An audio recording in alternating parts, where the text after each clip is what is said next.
Assalamualaikum warahmatullahi wabarakatuh. Saya Muhammad Fikri Asyidiki akan menjelaskan mengenai COVID-5 dan penerapan maturity level pada COVID-5.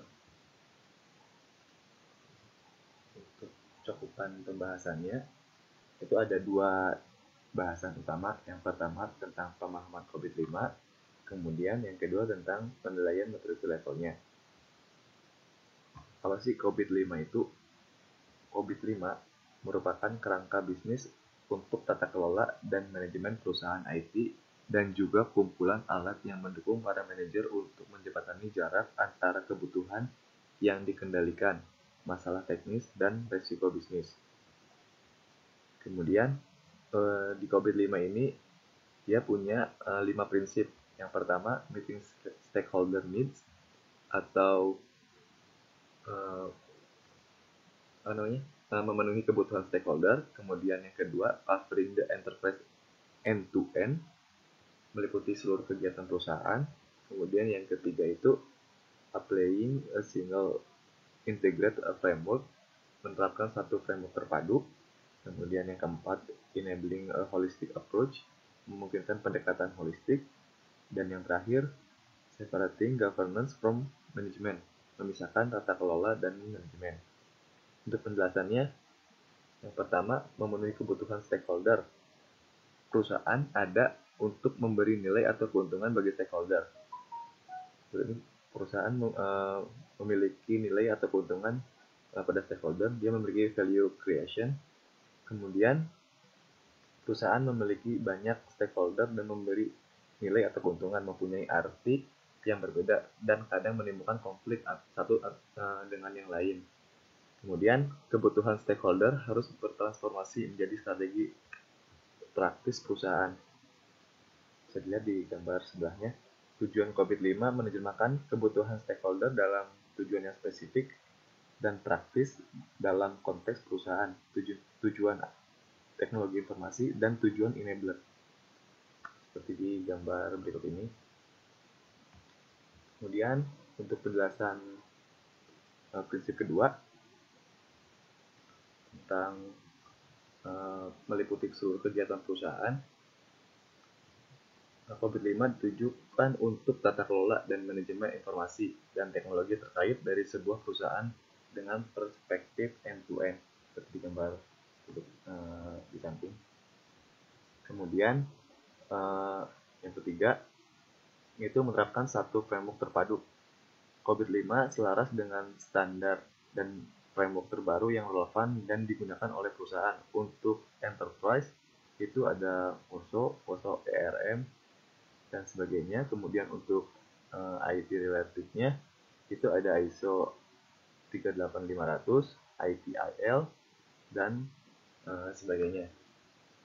Hal ini memungkinkan perusahaan untuk menggunakan COVID-5 sebagai tata kelola menyeluruh dan framework manajemen integrasi. Kemudian untuk yang keempat, prinsip yang keempat yaitu memungkinkan pendekatan holistik, di mana faktor-faktor yang secara individu dan kolektif mempengaruhi apakah sesuatu akan bekerja dalam kasus COVID, tata kelola dan manajemen atas TI perusahaan. Terdapat 7 enabler. Untuk yang pertama, prinsip, kebijakan dan framework, kemudian ada proses, struktur organisasi, budaya etika dan perilaku, informasi, layanan infrastruktur dan aplikasi, kemudian yang terakhir ada SDM, keahlian dan kompetensi. Yang terakhir, memisahkan antara tata kelola dan manajemen. COVID-5 ini tidak preskriptif atau memberikan arahan, tetapi menganjurkan bahwa organisasi menerapkan proses tata kelola dan manajemen sedemikian rupa sehingga area utama tata kelola dan manajemen perusahaan tertangani. Sudah digambar di bawah ini, itu pembedaan antara governance sama manajemen, di mana tata kelola pada sebagian besar perusahaan merupakan tanggung jawab dari dewan direksi yang dipimpin oleh pemilik. Jadi di sini di gambar ini untuk governance itu dia lebih ke evaluate, kemudian direct dan memonitoring. Sedangkan untuk manajemennya yaitu merencanakan, membangun, menjalankan, kemudian memonitoring juga, di mana manajemen merupakan tanggung jawab semua manajer eksekutif yang dipimpin oleh direktur operasional dalam menjalankan operasi kerjanya. Kemudian lanjut ke bahasan yang kedua tentang penilaian maturity dengan kapabilitas proses. Yang pertama itu perbedaan maturity model COVID 4.1 dan kapabilitas proses COVID 5. Sebenarnya maturity model pada COVID 4.1 ini ditransformasikan menjadi model kapabilitas proses pada COVID 5. Dilihat keduanya memiliki level yang sama, dimulai dari level 0 sampai dengan level 6, namun yang membedakannya yaitu tingkat penamaan dan pemaknaan dalam pendefinisian kapabilitas itu sangat berbeda, di mana untuk COVID-5 ini lebih mendetail. Kemudian untuk tingkat kapabilitas didefinisikan oleh sebuah set yang berisikan 9 proses atribut. Atribut tersebut mencakup maturity atribut dalam COVID 4.1.